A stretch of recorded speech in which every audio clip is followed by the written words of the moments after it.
प्यार करने वाले मरते नहीं, मार दिए जाते हैं। प्यार करने वाले मरते नहीं, मार दिए जाते हैं। कोई कहते हैं मार दो इन्हें, तो कोई कहते हैं दफना दो इन्हें, पर कोई एक क्यों नहीं कहता कि मिला दो इन्हें। तुम रिकॉर्डिंग स्टूडियो जलकौड़ा।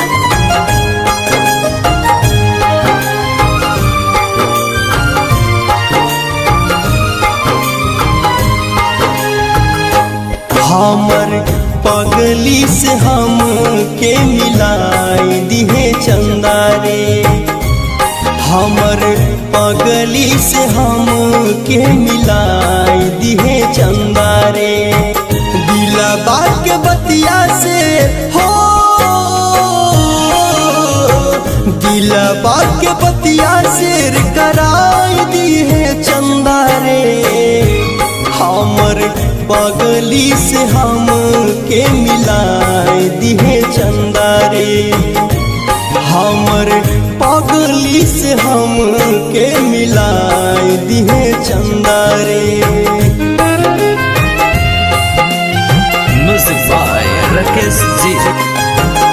पत्थर की दुनिया जज्बात नहीं समझती, पत्थर की दुनिया जज्बात नहीं समझती। दिल में क्या है वो बात नहीं समझती। तन्हा तो चांद भी सितारों के बीच में है, तन्हा तो चांद भी सितारों के बीच में है, पर चांद का दर्द वो रात नहीं समझती।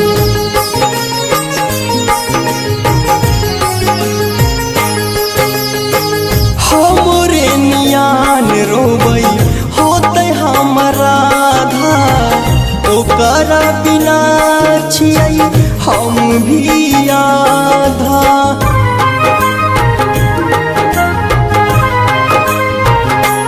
हो हमरे नियान रोबई होते हमारा आधा, ओकरा बिना छियै हम भी आधा, ओकरा बिना छियै हम भी आधा। ओढ़नी के कोर से हो,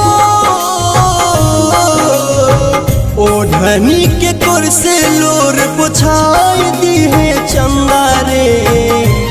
हमर पगली से हम के मिलाई दिहे चंदा रे, हमर पगली से हम के मिलाई दिहे चंदा रे।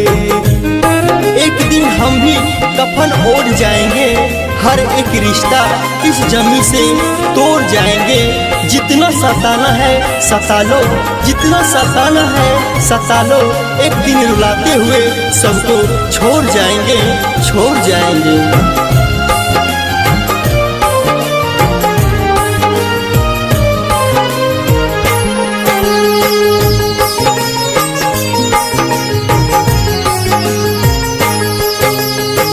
जालिम जमाना के कर तूत बतलाई है, कि मजबूरी छई समझाई है।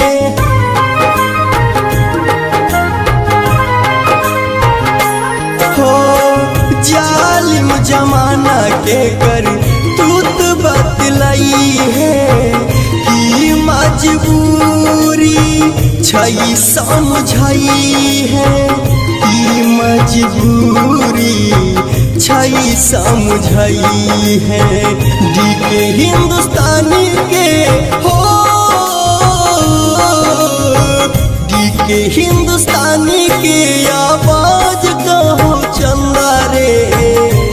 हमर पगली से हम के मिलाई दिहे चंदा रे, हमर पगली से हम के मिलाई दिहे चंदा रे।